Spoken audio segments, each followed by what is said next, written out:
how can you categorize a terror attack in which 1,200 mostly innocent civilian people were brutally attacked, raped, tortured, beheaded and murdered? How can you, a British NHS doctor or NHS doctor in Britain, how can you say that's a welcome punch on the nose? I will defend the right of the Palestinians to resist an occupation. When you look at that... That's not resistance, that's terrorism. When you look at what happened on the 7th of October, as if that is the day that everything started... I didn't say that. Do you think what happened on October the 7th was a terror attack? It's a Did resistance, you say no? It's a resistance... Not a terror attack. Piers, if, and it's You're if... NHS GP. If, I'm asking you to let me finish.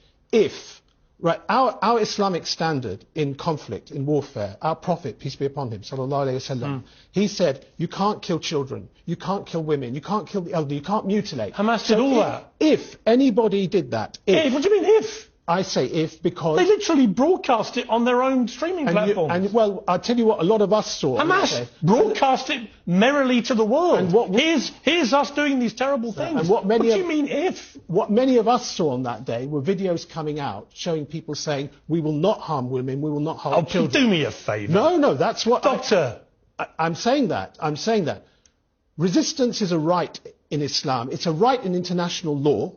It's even a right that Churchill said in his History of the English-speaking Peoples, that is, he actually wrote in that book, it is a primary right of men to kill and die for the land they live in. You literally just read me a description of what people who follow Islam are not supposed to do. Yeah. And Hamas did all of those things. But your response is to say, well, hang on, I've seen videos of them saying, we don't want to do that stuff. No, yes. I find that pretty offensive, Doctor. We all know they did it because they boasted to the world with their own videos what they were doing. I find it amazing that respected journalists like yourself seem to have suspended their critical faculties. No, I'm believing what Hamas wanted me to see. Well, you're believing what you saw. No, what Hamas themselves broadcast to the world because they wanted to take great glee in what they've done. There's no ambiguity about it. I asked you to let me finish, and I'm going to... You've got to answer questions. I will answer the question.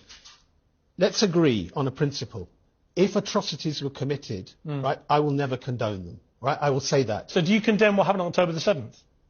If atrocities are committed, you know who's responsible? What do you mean if? No, they were. Who's responsible for it then? So you don't condemn it? Okay. Who is responsible? Well, the Jews brought it on themselves. No, actually, I would say more than that. I would say the powers that believe that Israel should be a colony for themselves in the Middle East, they are the ones responsible. Do you know what? I'm really struggling. I've got to be honest with you. I'm really struggling.